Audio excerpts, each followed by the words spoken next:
Alright guys, here's the update. Basically what I did here is I cut around the entire template, and basically this whole thing just kind of swings out now, and you're going to see a lot of beautiful rust in there, folks. I'm going to cut all that out, and basically what I'm going to do is I'm going to put a backer. I'm going to put just a small strip of backer using some metal. Just a small strip of backer, just enough room so that I can weld, and there can be a gap between this template and the weld. I mean where I need to weld to, because wire feed welds are vertical welds, and I need it to essentially stick in a tiny bit so that I can filler it and it's not noticeable. So basically I'm going to take this out and cut up some pieces here and put filler, a small strip along the whole way so that it's something to push against, and that's going to be the next step. And I'm going to weld it in and call it good, and then I'm going to put filler over it. So, but where there's gaps and stuff, I'm going to need a backer this whole way, because when I put filler in there, it needs to have a backer so that the filler doesn't fall out, because you can't put body filler in an empty hole, obviously. So let's get to it. There's my cheap old welder. That's a Harbor Freight special, and I think I paid like 150 bucks for it. So yeah, let's get moving. And I'll take out these screws and I'll take off all that so I can weld the holes, and I'm hoping to throw some filler on this in probably an hour or so. Maybe less. So, alright, cool guys, let's move on to the next step. Alright guys, after a little bit of welding and cutting up some scraps here, that's actually all the piece I have left.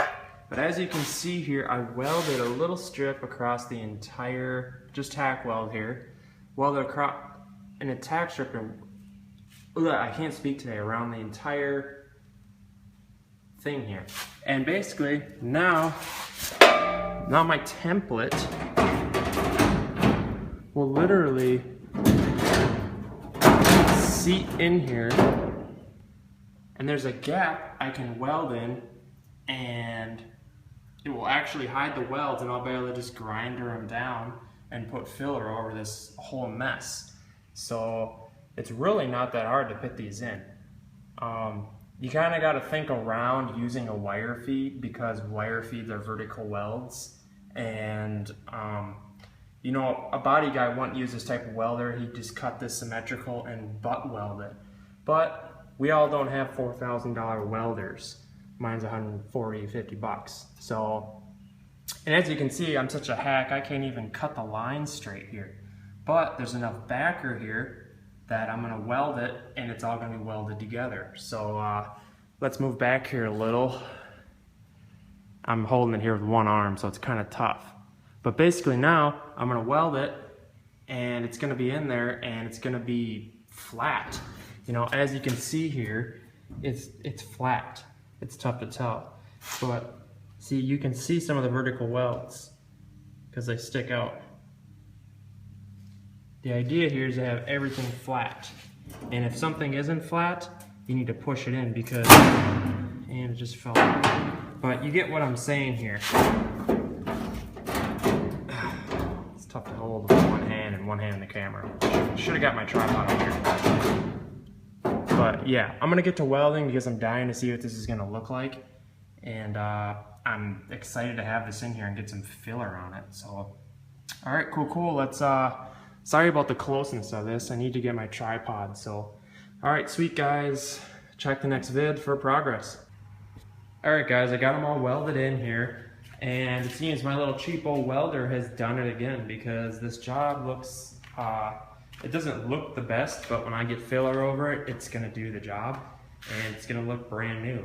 And if you want a close shot here, don't judge my welds, because I'm not an expert welder, and by any means do I claim to be. So this is what it looks like, and as you can see here, it's pretty dang straight on the body. For you body guys that get real technical, let's check out the back view here. Oh, and by the way, I also blended the roll pan in this truck, so it's kind of cool. Basically, here it is to give you the top view. It's a tiny bit out, like a 1/16 of an inch. It bumped out on me. Not sure what happened. Some of the welds pushed it out, but you know what? That's good enough for the girls I date. So, and basically, I'm gonna mix up some body filler and throw it in here, and that's gonna be the next video here. So, I know a lot of these GM trucks have this same issue, and that's what the plate looked like that I cut out before here. And a lot of you guys are looking to fix this, even though you're not into lowriders such as this truck. But essentially, it's the same deal, and you can do it the same way. So all you gotta do is grinder it out, put in some backer. Well, actually, you use the template as a stencil. You grinder around the template, and you put in some backer, and you weld in the backer, and then you weld the template to the backer and grind the welds down. It's that simple. My next feat here is going to be the rockers. I know a lot of the Silverados weld or rust out on the rockers, and yeah, I'm not sure how I'm gonna do that yet. I'm gonna get on eBay, see if there's any inserts you can buy, templates. This is just a standard cab here. It's not an extended cab like a lot of you guys have. But yeah, check out more of my vids. This Silverado, I actually hit a deer with it a while ago, and I'm redoing a lot of stuff here. So yeah, this is my Silverado. This is an 89. It's a stick shift. I'm throwing probably like a 454 in here or something cool. I gotta notch the frame yet for the rear end for you lowrider guys. So it's gonna be a lot lower in the rear. But yeah, check out more vids. This is my garage, palmergarage.com. I got a lot of cool vids, basically just into modern cars, and yeah, sweet. All right, cool guys. Make sure to subscribe and like the video.